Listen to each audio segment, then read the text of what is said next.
Y a-t-il quelqu'un qui est sur WhatsApp? Bon, j'aurais voulu qu'il y ait beaucoup plus de gens. Pourquoi? Parce qu'il y a beaucoup d'annonces que des fois nous ne savons pas donner ici. Peut-être parce qu'on est entre lundi et mercredi. On est entre lundi et jeudi. Il y en a qui ne viennent pas mercredi. On est entre lundi et dimanche. Il y en a qui ne viennent peut-être pas mercredi. Cette semaine-là, tu n'as pas pu venir mercredi ni jeudi. Tu ne viens qu'au dimanche. Alors, il y a beaucoup de communication que des fois nous faisons passer par ce moyen-là. Alors, notez le numéro officiel de l'Église qui est sur WhatsApp. Si vous êtes sur WhatsApp, enregistrez-vous sur ce numéro ou enregistrez ce numéro et envoyez un message pour qu'on vous enregistre dans le groupe de l'Église. Ce groupe-là n'est pas pour des discussions, ce n'est pas pour des forums. Donc, vous n'écrivez rien sur ce groupe-là, c'est seulement pour recevoir les annonces, des fois urgentes, des fois importantes de l'Église. Amen. Donc, ce n'est pas un groupe de discussion. N'envoyez ni publicité, ni quoi que ce soit dans ce groupe-là. C'est seulement pour recevoir les annonces de l'Église. Et du reste, si vous appelez ces numéros-là, c'est fort probable que personne ne réponde. Donc, c'est les 082 70 51 400. 082 70 51 400. Alors, de temps en temps, checkez ce numéro dans votre WhatsApp pour voir s'il n'y a pas d'informations. Amen.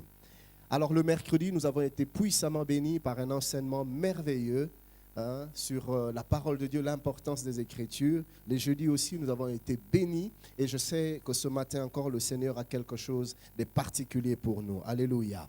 Alors, pendant toute la semaine, il était seul, mais aujourd'hui, il n'est pas venu seul. Nous allons demander à sa charmante épouse, celle qui est pour nous une source de bénédiction. J'allais dire la sœur Chilo. Alors qu'elle se lève, nous l'accueillons. Dans le nom de Jésus. Maman Nadège, nous t'aimons très fort. Et tu nous fais tellement de bien par ce puissant ministère que Dieu t'a donné. Et aussi par ton être, par ta gaieté, par ton hospitalité. Vraiment que le Seigneur te rende au centuple. Amen. Embrasse Priscilla, Doxa, Grace, Roland de notre part. Amen. Vous pouvez vous asseoir. Alors aidez-moi à accueillir Moana Mpate.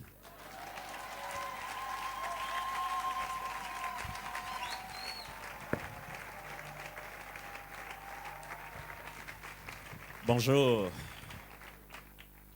Je suis très contente d'être encore aujourd'hui, ce dimanche. Merci, pasteur. Merci, maman Nathalie. Et les mercredis, quand j'étais là, j'ai présenté mes félicitations à toute la nouvelle équipe pastorale qui venait d'être reconnue la dernière fois. Aidez-moi vraiment à acclamer les Seigneurs pour toute la nouvelle équipe pastorale. Merci, Seigneur. Merci pour ces merveilleux hommes.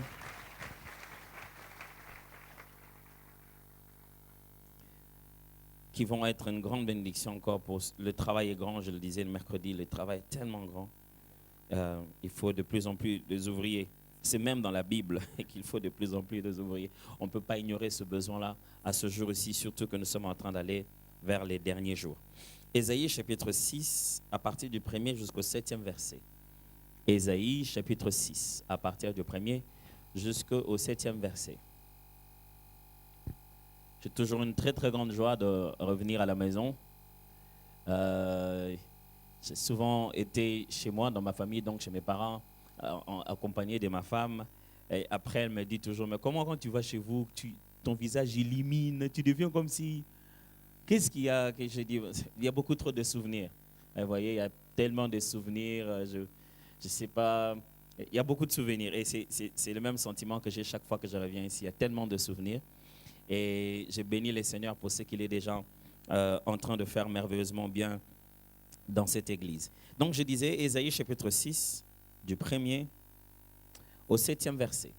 Ce texte, je l'ai choisi parce qu'il faut véhiculer ce matin une idée, une pensée, un fardeau, je veux dire une pensée du Seigneur, qui a pour but ce matin de établir le temps favorable, le moment de Dieu pour faire une visitation différente.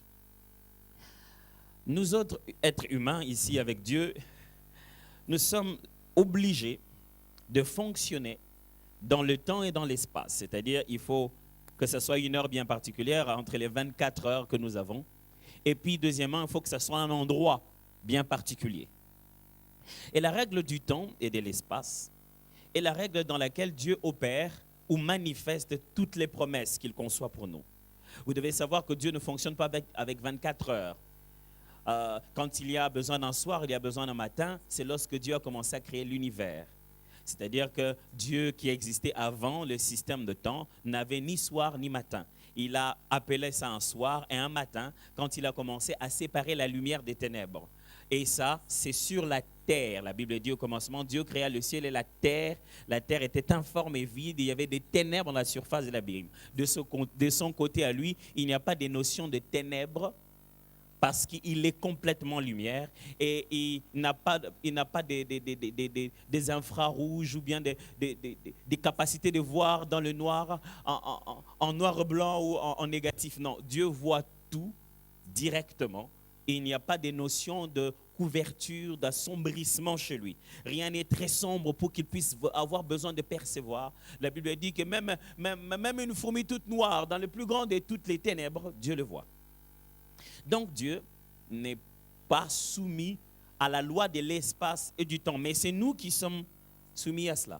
C'est nous qui vivons dans cet endroit-là, l'espace et le temps. Ce qui fait que quand Dieu, lui, qui n'en est pas soumis, se révèle à nous, nous le voyons se manifester par le temps et par l'espace. Est-ce qu'on est toujours ensemble? Alors, des fois, ça peut vous donner l'impression que Dieu vous a promis qu'il fera quelque chose en janvier. Et Dieu ne promet pas de faire les choses en janvier.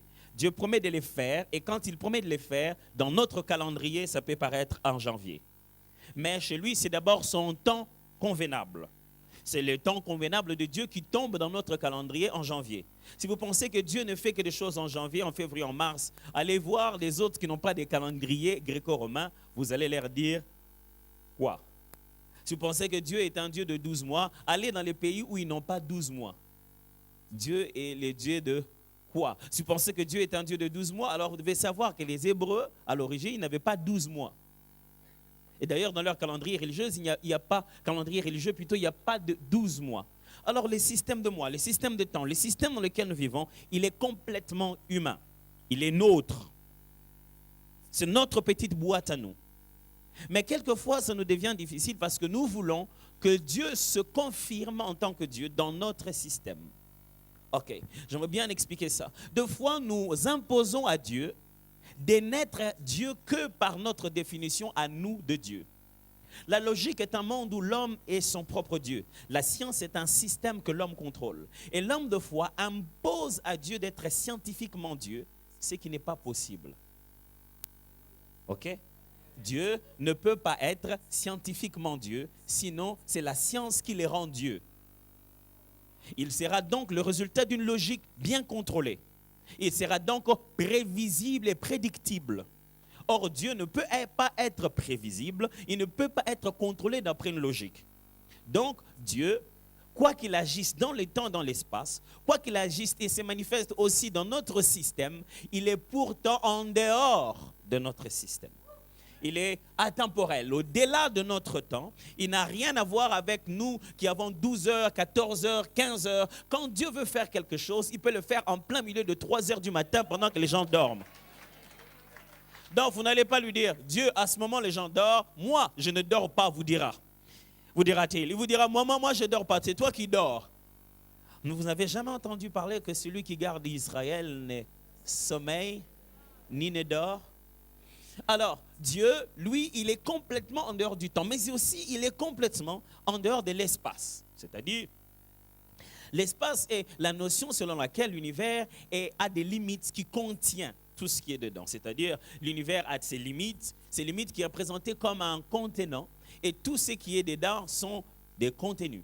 Dieu n'est jamais le contenu d'un espace. C'est-à-dire, il n'existe pas quelque part où Dieu va entrer à l'intérieur. Même quand la Bible parle de s'asseoir sur son trône, ce n'est qu'une expression. Ça ne veut pas dire qu'il existe quelque chose de plus grand, fait de quelle matière pour pouvoir permettre au poids de la divinité de s'asseoir dessus sans que ça puisse s'écraser. Ce n'est qu'une expression de la gloire de Dieu. Et ce n'est qu'une expression qui ne dit même pas que sa gloire est plus grande que lui. Ce n'est qu'une expression de son pouvoir et de l'exercice de son autorité. Donc Dieu n'est pas obligé, n'est pas soumis à la règle de l'espace. Il est au-delà de la règle de l'espace. C'est-à-dire que vous êtes ici, à cet endroit, à ce lieu, à Kinshasa, mais Dieu, quand il opère pour vous, en votre nom, il peut opérer même là où vous n'êtes pas. J'aime bien vous faire comprendre. Spirituellement parlant, il n'y a pas cette notion d'espace comme nous le voyons aujourd'hui parce que Jésus pouvait prier et dire à quelqu'un, vas-y maintenant, il est guéri. Il prie ici, il ordonne ici et là-bas, il est guéri. Il a exactement le même résultat que quand il impose les mains, même quand il n'a fait que parler. Par le pouvoir de la parole, l'idée de l'espace disparaît. Ce qui veut dire, Dieu peut être avec ton sujet dans une réunion quelque part, dans un décalage horaire. Il est 13h là-bas, chez toi, il est 23h. Parce que l'on parle de toi à cet espace-là, ton Dieu est là pour te défendre. Donc, ce qui veut dire, s'il n'est pas soumis au temps ni à l'espace, il a une autre vision des choses. Vous êtes toujours avec moi? Ok, je sais que je n'ai pas encore lu Ésaïe, je sais. Il a une autre vision de choses, c'est-à-dire, quand il vous regarde, Dieu ne vous voit pas des faces, ni des profils. Dieu est le seul, quand il vous regarde, il vous voit pleinement. Il a un angle de vue tel que, quand il vous regarde, il voit aussi derrière. C'est-à-dire, non seulement qu'il a vu derrière, il a vu aussi à côté, il a vu aussi de l'autre côté, et il a vu aussi dedans. Et il a vu l'esprit, il a vu l'âme, et il a vu le corps. Et dans le corps, il n'a pas vu que l'enveloppe extérieure, il a vu les maladies, les micro-organismes qui vous dérangent. Quand Dieu vous voit, il ne vous voit pas comme nous vous voyons. Il vous voit comme les créateurs qui voient de manière multidimensionnelle et d'après plusieurs angles. C'est très, très, très important de savoir ça. Ce qui fait qu'il a une autre vision de choses sur la base de laquelle il gère l'univers. C'est-à-dire que l'univers est géré non pas selon les règles humaines. L'univers n'est pas géré d'après les connaissances et les limites des informations humaines. Il y a quelques temps passés, on ne savait pas pourquoi les gens mouraient, ils avaient de fortes fièvres, ils commençaient à vomir et puis ils mouraient. Jusqu'à ce qu'on a donné à ce nom, à cette maladie, le nom de malaria. Et on a commencé à faire des recherches, on a trouvé comment les gens peuvent ne pas en mourir. Tous ceux qui sont morts de malaria sont morts par manque d'informations adéquates pour les hommes. Ils ne devaient pas mourir. La malaria ne tuait pas. Mais parce que les hommes étaient en retard de savoir avec quoi, dans toutes les matières de l'univers, on pouvait arrêter le processus de malaria, les autres hommes sont morts. Est-ce que vous êtes dans ma logique toujours? Quelque temps passé, on toussait très fort, on disait que c'était la tuberculose. Et les gens en mouraient gravement. Ils n'étaient pas obligés de mourir. Ils mouraient parce que, jusqu'à ce jour, les êtres humains sur la Terre ne connaissaient pas encore quelle est la meilleure combinaison de tous les éléments qui sont déjà dans l'univers pour pouvoir arrêter le processus de la tuberculose dans le corps humain. Parce que du reste, aucun médicament n'est créé. Tous les médicaments sont inventés, s'il faut dire. C'est-à-dire, ce ne sont pas des éléments inexistants. Ce sont des éléments qui existent, des matières chimiques dans l'univers que l'on met ensemble, que l'on combine pour avoir une molécule bien particulière. Donc, il y avait toujours sur la Terre de quoi donner aux gens qui sont morts de la tuberculose pour qu'ils n'en meurent pas. Mais parce que l'information n'était pas encore au niveau des hommes, parce que cette combinaison des éléments de l'univers n'était pas toujours là au niveau des hommes, ils sont morts. C'est compris, non? Très clair. Je vous donne un exemple simple pour que vous puissiez comprendre. Si l'aveugle savait que la formule pour la guérison de ses yeux, c'était salive plus sable, mélangé en bout à mettre sur les yeux, il se serait mis ça il y a longtemps.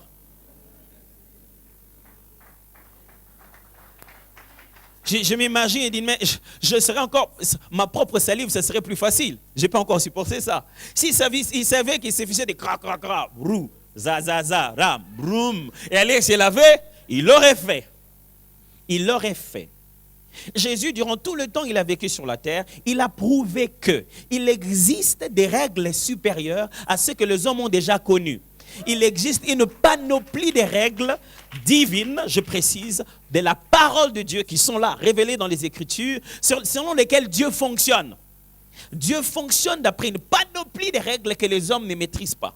Il a simplement prouvé. Il dit que le fluide que nous appelons fluide, qui est pénétrable, peut être pénétrable pour tous, sauf pour quelqu'un qui le décide différemment. Oui, c'est là que ça commence à devenir un peu bizarre. Jésus marche, Il finit de prier, il marche sur la terre, il marche, et il marche, et il marche, et il marche, et il marche, et il ne marche plus sur la terre, il marche sur l'eau, sans aucune différence, sans tentative.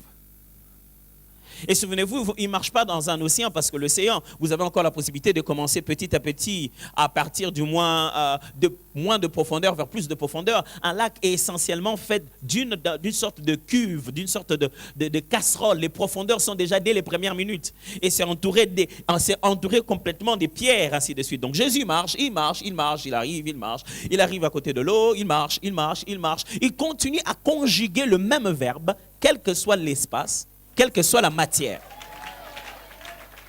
Vous êtes toujours avec moi? Il conjugue le même verbe, quelle que soit la matière, quel que soit l'espace.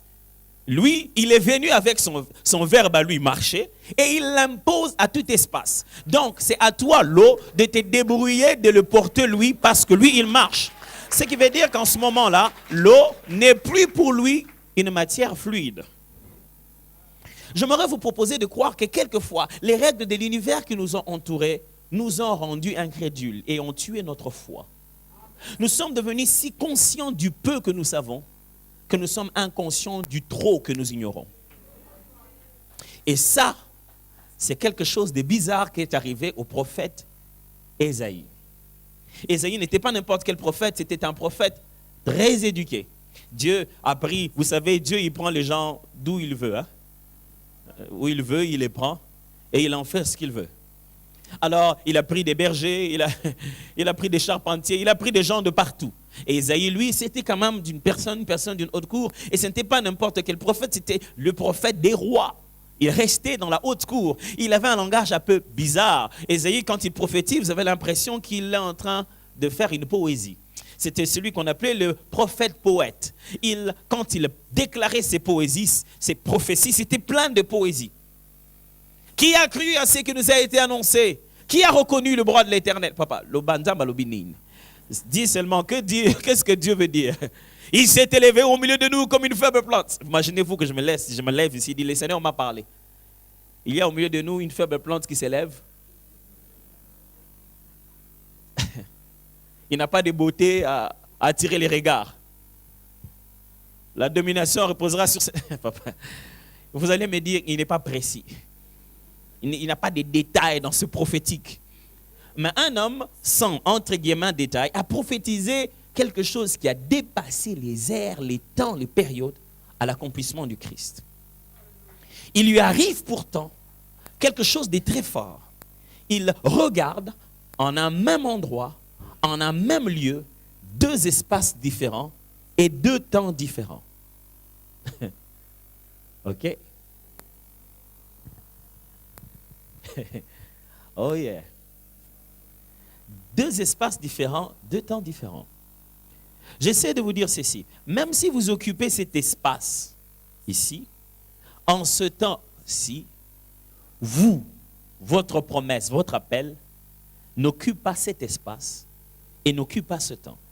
C'est pourquoi lorsque quelqu'un vient vers Dieu, Dieu lui dit, voici ce que tu vas devenir. Voici ce que tu vas être. C'est pourquoi quand tu arrives devant des hommes de Dieu différents, ils te disent tous exactement la même chose.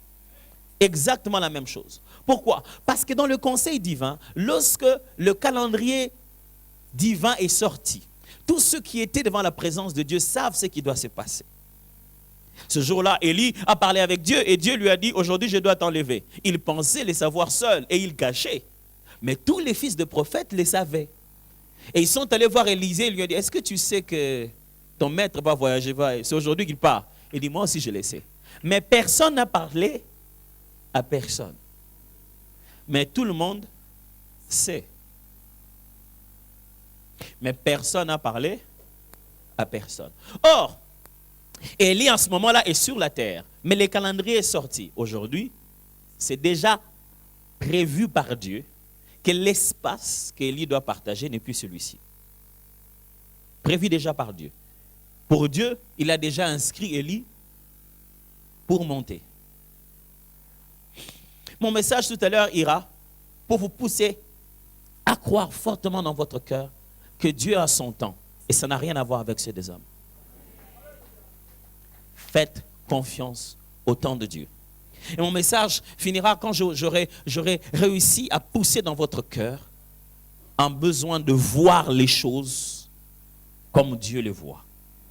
La bonne nouvelle, c'est que la vision de choses de Dieu, les règles de Dieu dépassent ceux de l'univers. Je voulais démontrer tout à l'heure que quand Jésus voulait marcher, il marchait où il voulait marcher. Pourquoi? Parce qu'il applique d'autres vérités supérieures. Et Pierre lui dit, si c'est toi, écoutez-moi ça. De toutes les propositions possibles que Pierre devait faire à Jésus pour démontrer que c'était lui Jésus, est-ce qu'il n'aurait pas pu lui poser une question du genre, si c'est toi Jésus, qu'est-ce qu'on a mangé le matin? Attendez, vous avez quelqu'un qui frappe à la porte en plein 2 heures du matin. Oui, c'est qui? C'est le pasteur Ken. Vous allez lui dire, pour que je sache que c'est le pasteur Ken, ordonne que je marche comme toi. Il voit un gars qui est bizarre. Tout le monde crie dans la barque, c'est un fantôme. Et la seule chose qu'il lui demande de faire comme démonstration, moi je ne pense pas que c'est ça qu'il devait lui demander. Il dit, Jésus, si c'est toi, qu'est-ce qu'on a mangé le matin? Jésus, si c'est toi, tu m'appelles comment? Parce que tout le monde m'appelle Céphas, mais toi tu m'appelles comment? Tout le monde m'appelle Shimon, toi tu m'appelles comment? Jésus, si c'est toi, nous sommes combien ici dans la barque? Jésus, si c'est toi, avant de partir, qu'est-ce que tu nous as dit? Je crois que si on veut se rassurer que c'est quelqu'un réellement, on lui demande des informations intimes et surtout très actuelles. Vous voyez? Parce qu'après, il y a des informations qu'on trouve sur Facebook. Heureusement qu'à l'époque, il n'y en avait pas. Mais très actuelles, dans l'actualité et très intime. Dis-moi quelque chose de pareil. Mais écoutez ce que la parole que Pierre attend de Jésus. Il lui dit, si c'est toi, ordonne que je marche. Toute la grandeur et toute l'expression de Dieu est basée sur sa joie de nous voir être comme lui. Pierre sait que si c'est lui, il me rendra comme lui.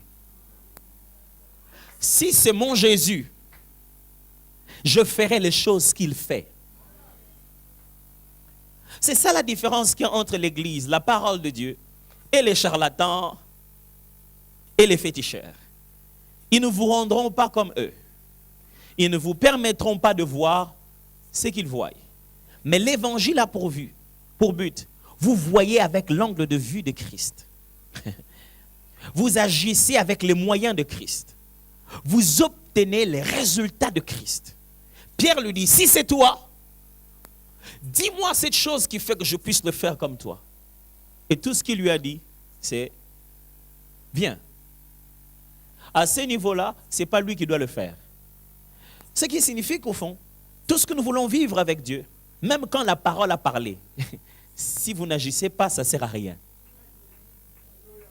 Pierre n'aurait jamais su qu'il peut marcher sur l'eau s'il n'a pas sorti sa jambe pour commencer à marcher. Même si Jésus a déjà dit, viens.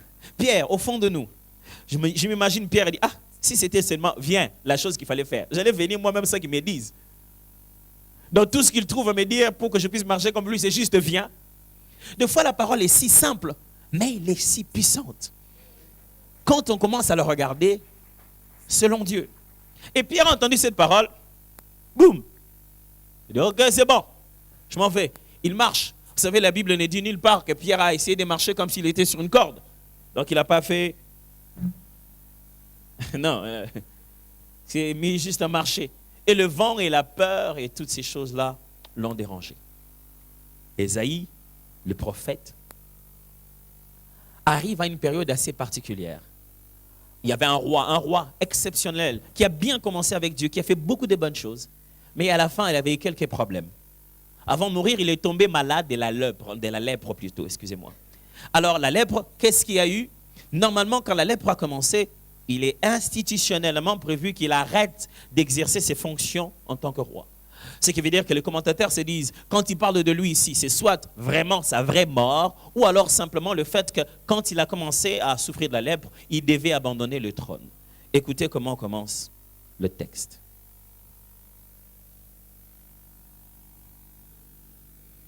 L'année de la mort du roi Osias, je vous ai dit, il parlait d'un roi. Je vis le Seigneur assis sur une trône très élevée. Regardez, il décrit un espace et il décrit une vision que les autres n'ont pas vue. Et les pans de sa robe remplissaient le temple. Des séraphins se tenaient au-dessus de lui. Ils avaient chacun 6 ailes, 2 dont ils se couvraient la face, 2 dont ils se couvraient les pieds et 2 dont ils se servaient pour voler. Ils criaient l'un à l'autre et disaient « Saint, Saint, Saint est l'Éternel des armées. Toute la terre est pleine de sa gloire. » Les portes furent ébranlées dans leur fondement par la voix qui retentissait et la maison s'est remplie de fumée. Alors je dis, malheur à moi, je suis perdu car je suis un homme dont les lèvres sont impures. J'habite au milieu d'un peuple dont les lèvres sont impures et mes yeux ont vu le roi, l'Éternel des armées. Mais l'un des séraphins vola vers moi, tenant à la main une pierre ardente. Il avait pris sur l'autel avec des pincettes. Il en toucha ma bouche et dit, ceci a touché tes lèvres. Ton iniquité est enlevée et ton péché est expié. Tout ce que je viens de vous lire, personne d'autre à part Ésaü n'a vu ça. Il est possible qu'Ésaü était à un endroit, à un espace physique de notre monde ici. Et quand il était en train de faire toute cette expérience, personne ne savait ce qu'il voyait. Il est possible qu'au moment où il est en train de voir ça, il était chez lui. Mais il dit qu'il voit au temple. Toujours en train de me suivre, hein? Il est possible qu'il était en train de dormir, qui sait? Je ne sais pas comment vous décrire comment il a reçu cette vision, mais il a juste dit qu'il a vu. Et les chérubins sont en train de raconter des choses un peu bizarres. Ils disent d'une voix forte, « Saint, Saint est l'Éternel, la terre entière remplie de sa gloire. » À quel endroit? Quand vous marchez, vous voyez la gloire de Dieu où? Ils affirment que c'est la terre entière qui est remplie de sa gloire. Il est en train de raconter des choses que nous ne voyons pas. Il a rencontré des créatures que nous ne voyons pas, qui lui racontent qu'il existe des choses que nous ne connaissons pas. Il a vu un roi, il a vu l'Éternel, a-t-il dit, et il a vu l'Éternel avec le pan de sa robe. Regardez très bien dans les textes, il ne décrit aucun autre accoutrement que le pan de sa robe. Il ne dit rien d'autre. Il ne dit pas s'il était de quelle manière. La seule chose qu'il décrit avec précision, c'est juste le pan de sa robe. Le pan de sa robe, donc, était une tenue royale. Vous savez, quand les rois, à l'époque, ils entraient, ils avaient une sorte de traîne. Hein? Pas les traînes des mariages des femmes. Nous, les hommes, on ne porte plus de traînes depuis le jour où les reines, ce sont les femmes, et que nous, les rois, portent seulement des vestes qui se limitent ici. À l'époque, c'était nous qui portions les traînes. Mais bon. Alors, vous savez, vous avez déjà vu ça des fois dans la télé, n'est-ce pas? Des rois qui ont des longues traînes, qui ont comme une traîne par-dessus, donc une sorte de robe très, très, très longue. Et à l'époque, vous savez, plus vous aviez de pouvoir, plus vous avez des terres à contrôler, des personnes à diriger, plus votre robe traînait. Si vous avez que quelques personnes à diriger, c'est petit. Plus vous en avez, plus ça traîne. C'est-à-dire quand vous entrez quelque part, ça traîne quand même avant que vous alliez vous asseoir. Ce n'est pas pour rien que ça s'appelle une traîne. Ça traîne. Alors, le temps que ça prend, le pan de la robe est là. Alors, donc, il dit, le pan de la robe remplissait le temple. Je m'imagine, qu'est-ce qu'il est en train de voir? Première chose. Ne sous-estimez pas les liens qu'il y a entre le physique et le spirituel. Ça, c'est ma première chose à vous dire ce matin. Frères et sœurs, le prophète dit ceci. L'année de la mort du roi Osias, je vis l'Éternel. Prophète Ésaü, est-ce que c'est ta première vision? Non, lisez. Vous devez savoir que les prophéties ne sont jamais écrites toujours. Beaucoup de livres d'ailleurs dans la Bible ne sont pas toujours écrits de manière chronologique. Ils sont écrits de manière logique. On les a rassemblés pour qu'il y ait une sorte de logique. Mais dans les temps, ce n'est pas toujours la première prophétie qui commence. Moins encore Jérémie ou les psaumes. Ce n'est pas toujours arrangé de manière chronologique. Est-ce que c'est ta première vision? Pourquoi tu n'as pas vu l'Éternel avant la mort d'Ozias? Pourquoi tu n'as pas vu l'Éternel quand Ozias était vivant? Pourquoi tu n'as pas vu les séraphins quand Ozias était encore vivant? Frères et sœurs, si vous venez dans cet endroit, vous devez croire au spirituel. Sinon, vous perdez le temps. Vous devez croire au spirituel. Si vous ne croyez pas au spirituel, vraiment, attendez l'éducation civique et morale. Parce que Jésus n'était pas mort à cause d'une moralité mal prêchée. Il était mort à cause des affirmations très rigides sur des réalités spirituelles. Lui qui était charpentier se disait Dieu. Et ce n'était pas parce qu'il n'a pas prêché aux gens d'être bons. C'était parce qu'il faisait des affirmations spirituelles très élevées. Pas seulement des affirmations, mais des démonstrations que ce qu'il disait était vrai. Et quand nous nous rencontrons comme ça, mes frères et sœurs, ce n'est pas pour une simple moralité. Ce n'est pas pour juste de l'encouragement. Ce n'est pas juste du développement personnel. Ce n'est pas juste sois très fort, très fort, très fort, sois discipliné, tout ira bien. C'est faux, mes frères et sœurs. Il y a d'autres règles qui dominent sur ce système dans lequel nous sommes en train de vivre. Et gloire soit rendue à Dieu de fait que c'est lui qui a établi ce système, et physique et spirituel. C'est l'Esprit de Dieu qui habite dans nos cœurs, qui s'est mouvé au-dessus des eaux en attendant que la parole vienne rendre la lumière réelle. C'est-à-dire qu'en réalité, il n'y a aucun principe spirituel qui est au-delà de celui qui vit en nous, parce que celui qui est en nous est plus puissant que celui qui est dans ce monde. Et nous sommes censés vivre physiquement avec une grande conscience de notre état spirituel. Qu'est-ce que j'essaie de dire? Je suis juste en train de vous dire qu'il y a quelques Ozias qui doivent mourir physiquement pour que toi tu voies le pont de la robe. Ozias est mort dans le corps. Il est mort physiquement.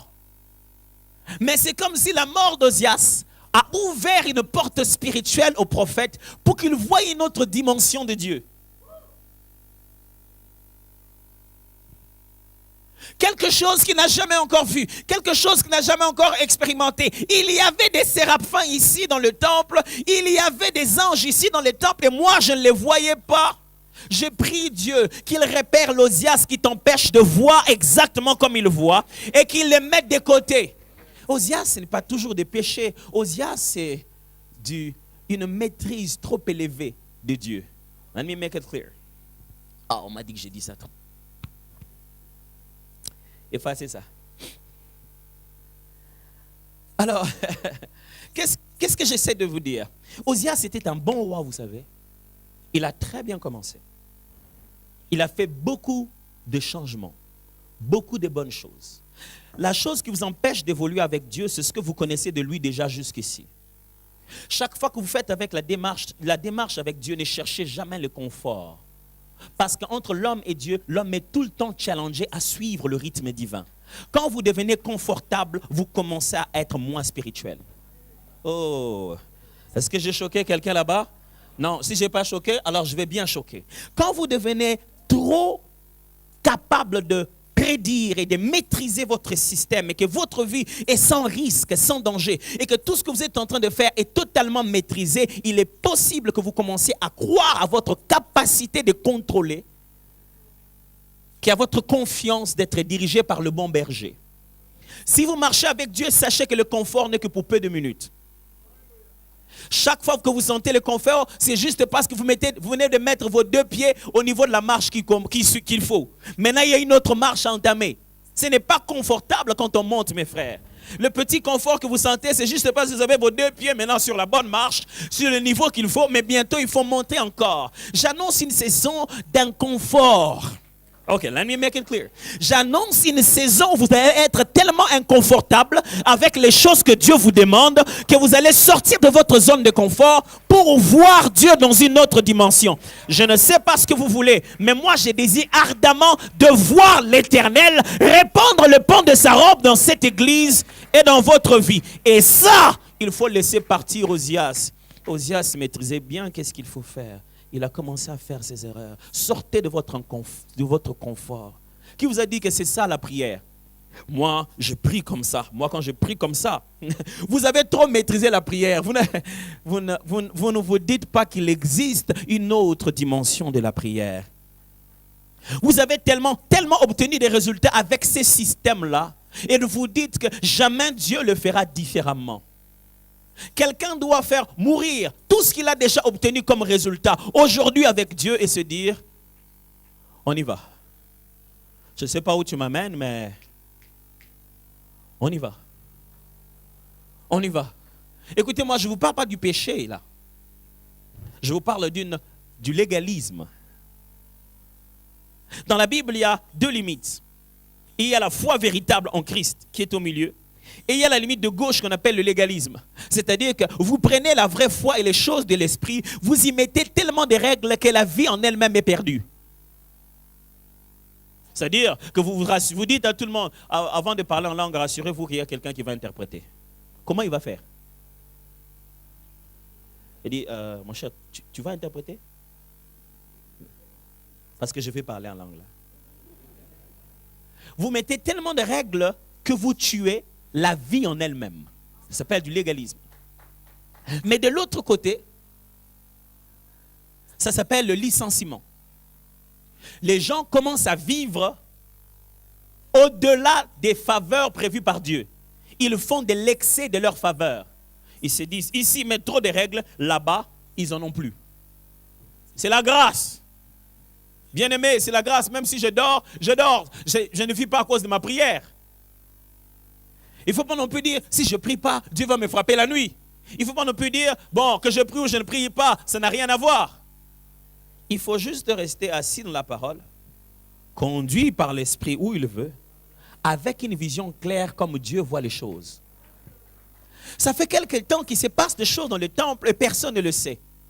Tout le monde vient et regarde le temple comme si c'était un temple normal, mais à l'intérieur, il y a un roi avec une longue traîne dont la gloire remplit toutes les nations. Mais personne ne l'a vu. Frères et sœurs, il est possible que vous-même, vous ne vous êtes pas vus. Vous ne vous êtes pas encore vus comme Dieu vous voit. Qu'est-ce que vous voyez quand vous venez ici? Un arbre, des tentes, des gens sur des chaises. Si vous tuez Osias, vous verrez cet endroit comme Dieu le voit.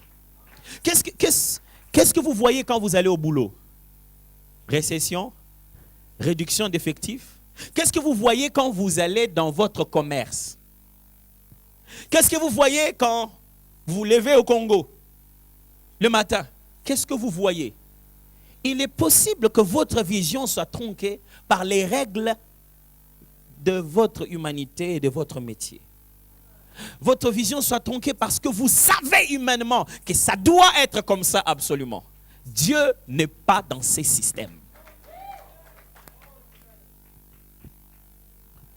Est-ce que ça entre? Et j'aimerais reprendre. Est-ce que ça entre là? Est-ce que ça entre là? Dieu n'est pas à l'intérieur du système que vous avez maîtrisé. Dieu n'est pas à l'intérieur des systèmes de l'église locale. Il n'est pas à l'intérieur du système économique. Il n'est pas à l'intérieur. Dieu a renversé l'économie d'un peuple seulement en utilisant deux lépreux. Le Dieu de la Bible existe jusqu'à ce jour. Quelques lépreux ont dit on va aller chercher à manger et ils ont causé une victoire, pas une guerre, une victoire déjà assurée. Les gens ont dit certainement ce sont des chars des Israélites qui viennent nous chasser. Ils partent en ayant tout laissé. Le même jour, le taux de dollar a chuté. Voilà ce que nous faisons, nous disons Dieu, ça c'est de l'eau. Oh, si on ne peut pas marcher dessus, qu'est-ce que tu peux en faire? Il dit pourquoi tu me donnes de l'eau en me disant en même temps les principes selon lesquels toi tu fonctionnes avec? Nous disons à Dieu, Dieu, ça c'est une récession, c'est une dépréciation. Qu'est-ce que tu peux en faire? Nous allons vers lui en disant, Dieu, mon enfant est mort, mon enfant est malade. Qu'est-ce qu'il faut en faire? Jésus, viens chez moi, mon enfant est mort. On dit, Jésus, laisse-le, l'enfant est mort. Et Jésus arrive. Je me souviens bien, il dit à tous ceux qui étaient avec lui, il dit, allons, je crois que Lazare dort. Les disciples disent, parce qu'on était venu lui dire, Lazare est malade. Et puis les disciples lui disent, Il dit, bon, Lazare est malade, cette maladie n'est pas pour la mort. Bizarre, hein? Mais est-ce qu'il n'était pas mort? Est-ce qu'il n'était pas mort? C'est ça notre problème. On a une promesse de Dieu et on a tout le contraire. Or, la promesse ne promet pas le processus. Il promet le résultat. Alors, il dit, cette maladie n'est pas pour la mort, mais il meurt. Il s'est dit, mais c'est la seule prophétie de Jésus que je n'ai pas vu s'accomplir. Non. Lui, il a dit, la raison de cette maladie, ce n'est pas la mort. La raison de cette maladie, c'est la gloire de Dieu. Mais la mort n'est qu'une meilleure raison pour glorifier Dieu. Alors Jésus leur dit, bon, il dort. Les disciples disent, Seigneur, s'il dort, il guérira. Lisez bien le texte, voyez, il dit, s'il dort, il guérira. Ils ne disent pas, il se réveillera. Parce que l'idée là-dedans, ils disent, mais s'il dort, c'est bien. Normalement, quand quelqu'un prend du repos physique, il est déjà en processus de guérison. S'il dort, c'est que c'est bien pour quelqu'un qui est malade. Pourquoi on doit aller parce qu'il dort? Après, il leur dit ouvertement, la Bible dit, Lazare est mort. Tout ça à cause de vous. Tout ça à cause de vous. Osias est mort. Tout ça à cause de vous.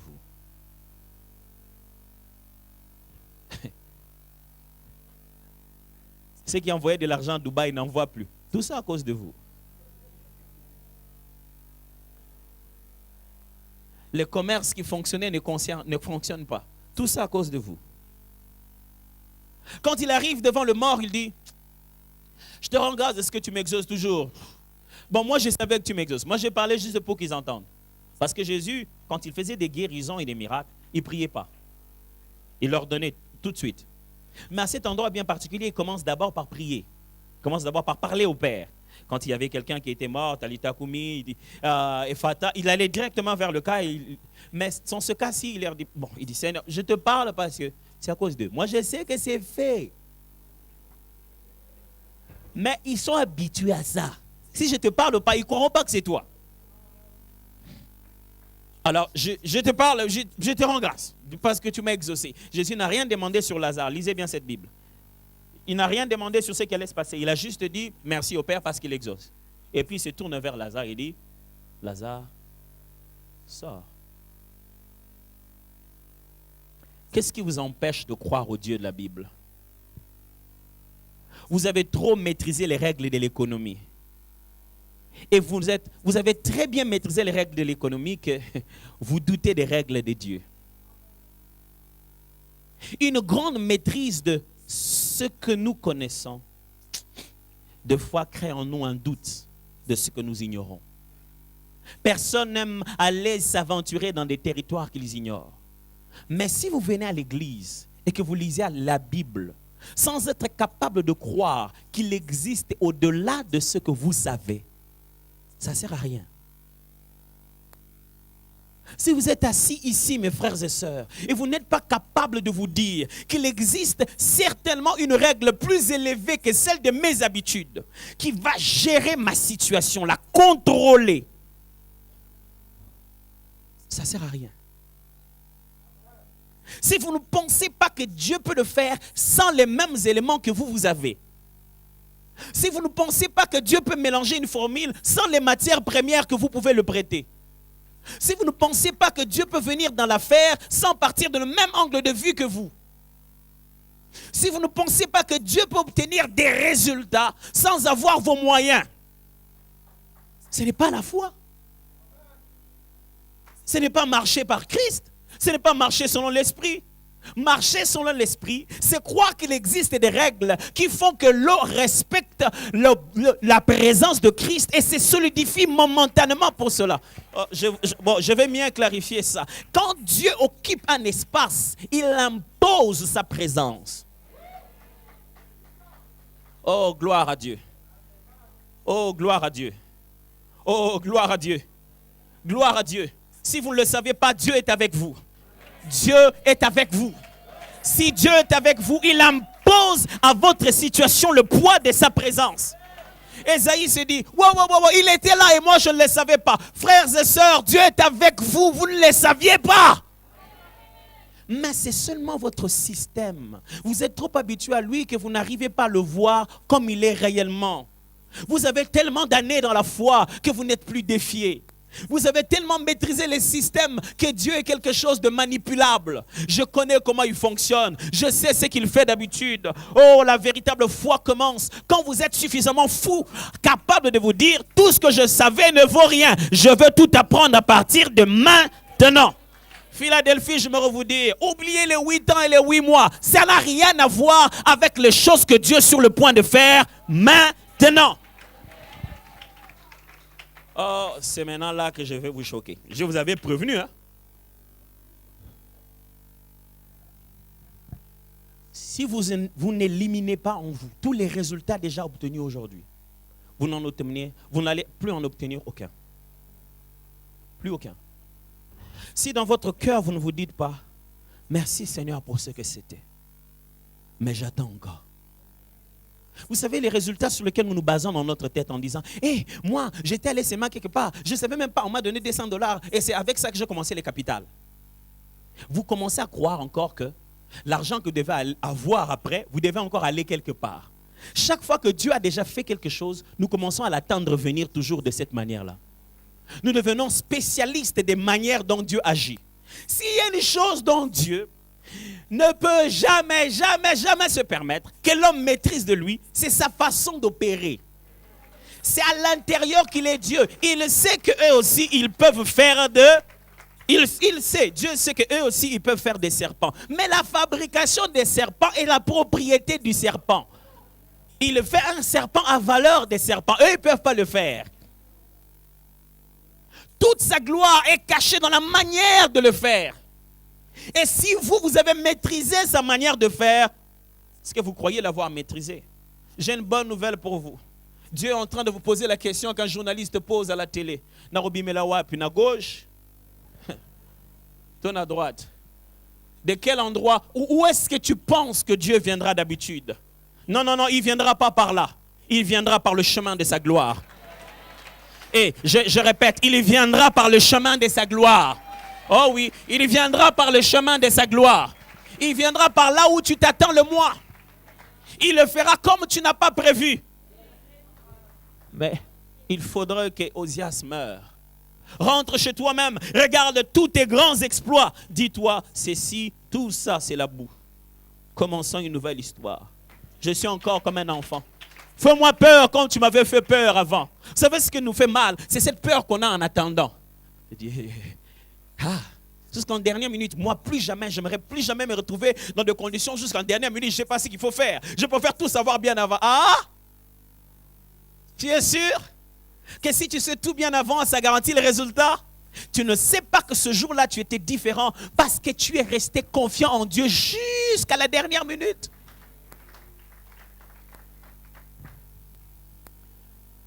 Ce matin, je vous demande une chose, repérez Osias. Dites-lui de s'en aller. Sinon, vous risquez de le tuer vous-même. Menacez-le, dites-lui, Osias, va-t'en. Si votre Osias a une forte conscience de votre système intellectuel, dites, Seigneur, je crois en ça, mais je crois surtout en toi. Si votre Osias, c'est votre milieu, le lobbying dans lequel vous êtes, leur façon de raisonner. Vous savez, il y a des gens, quand vous parlez avec eux, ils ont tout, ils savent tout. Quand vous finissez la réunion, ils ont même placé Dieu dans une boîte. Dieu, on lui a même donné son job description en disant, bon Dieu, voici ton cahier des charges. En tant que Dieu, toi, tu te prépares à faire ça. Le reste, nous-mêmes, on va faire.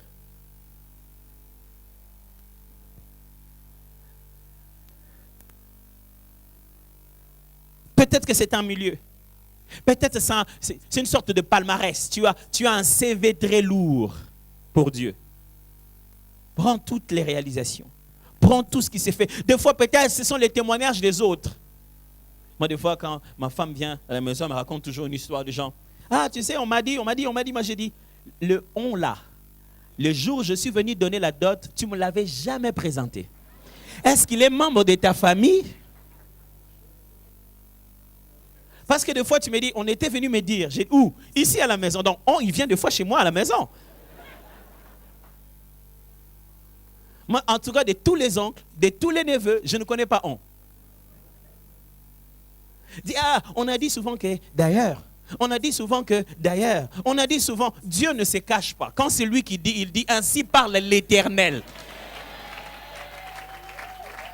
Alors, je préfère croire en quelqu'un qui s'engage lui-même en citant son nom.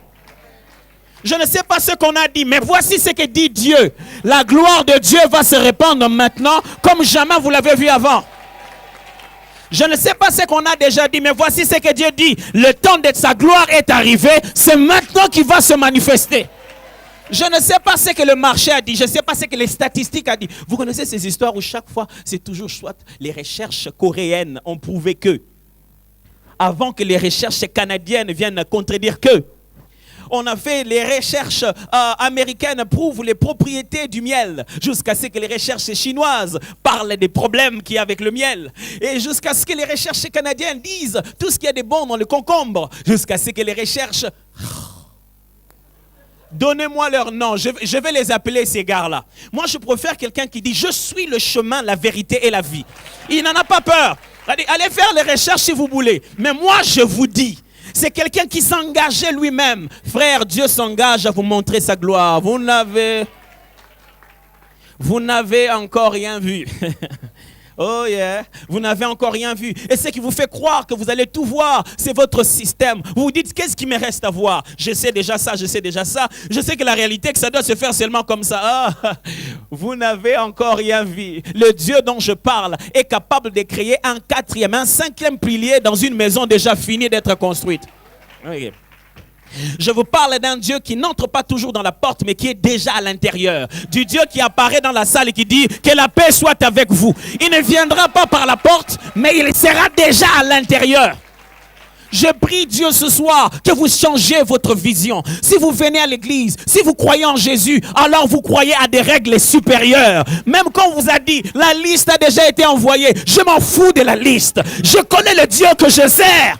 Écoutez-moi, il n'y a pas un moment où Dieu ne peut plus rien. Il n'y a pas un moment où Dieu ne peut plus rien. Jésus l'a démontré à ce papa. Quand on vient lui dire, arrête de déranger le maître, l'enfant est déjà mort. Il dit, maintenant, on y va. Il n'y a pas un moment où c'est tellement arrivé au point où même Dieu ne peut... Ce n'est pas possible. Dieu fonctionne avec les règles inhumaines.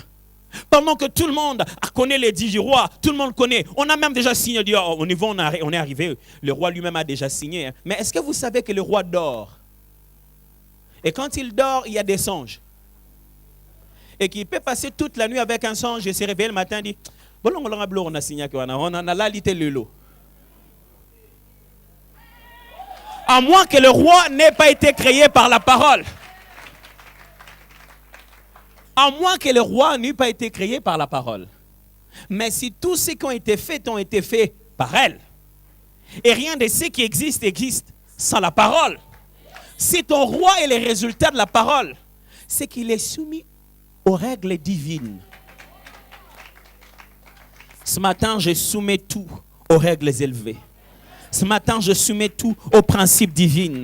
Quel que soit ce que l'économie, le commerce, les secteurs, les statistiques, les amis, la médecine, quel que soit ce que tout le monde a dit, ce matin je déclare, Osias est mort. C'est l'heure de commencer à voir la gloire de l'Éternel. Ce matin, je déclare, l'Osias qui était très souvent là, et à cause de qui tu n'arrivais pas à voir la gloire de Dieu, c'est aujourd'hui l'année de sa mort. Ce doute, ce système, cette façon de faire, c'est que tu avais déjà fait. T'empêcher de vivre ce qui va se faire. J'annonce une folie de Dieu. Il le fera comme vous ne l'avez pas prévu. J'annonce une folie de Dieu. Il commencera là où tu n'avais pas prévu. J'annonce une folie de Dieu. Ce n'est pas parce que c'est signé que c'est fini. C'est faux. Dieu peut revoir les signatures. Il peut faire déchirer une première signature. Levons nos mains, je vais prier. Père, amène-nous là-bas. Amène-nous là-bas. Là où l'eau n'a plus les mêmes propriétés. Amène-nous là-bas. Là où notre foi est étirée de partout. Dieu, amène-nous là-bas, là où les limites de notre foi sont redéfinies. Étire-nous encore. Les muscles de notre croyance et de notre confiance ont besoin de subir de l'exercice. Exerce-nous à croire au-delà de l'habituel. Exerce-nous à croire au-delà de l'habituel. Exerce-nous à croire au-delà du système. Exerce-nous à croire au-delà du système. Exerce-nous à croire au-delà du système.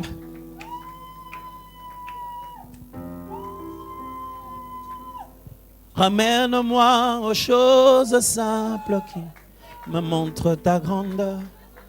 Les cieux et la terre suffisent pour décrire toute ta splendeur. Dieu, que je voie ton armée qui m'entoure, que je cesse de croire à la terre des illusions. J'affronte la nuit et le jour. Tu es plus grand que tout ce qu'on dit de toi. Tellement grand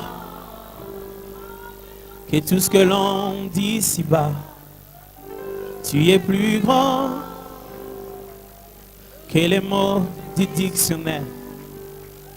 Tellement grand que tout ce que tu fais est à ta taille. Mon aîné,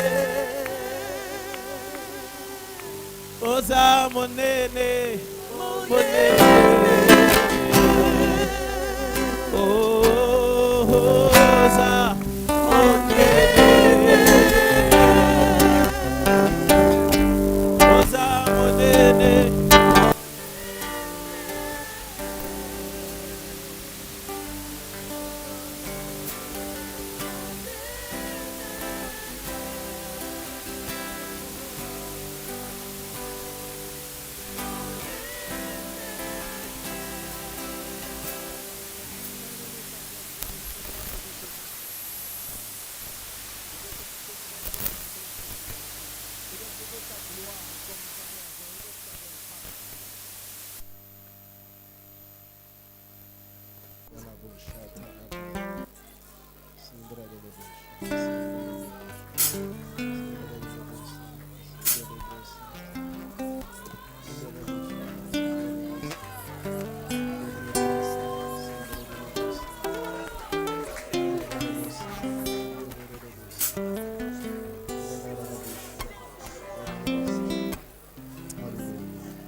Merci Seigneur.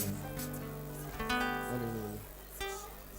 Je t'encourage à tenir la main de ton voisin alors que le pasteur Héros va prier pour nous.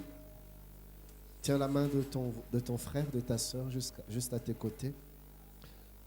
Le pasteur Atoms a ramené avec lui ces merveilleux ouvrages qu'il a écrits, redéfinir la louange, l'adoration et le culte. C'est disponible à la table de littérature au prix de $10. Si vous l'achetez, vous descendez avec au bureau administratif. Il va signer pour vous, il va écrire un mot pour vous. J'aimerais que nous puissions recevoir la prière de l'homme de Dieu.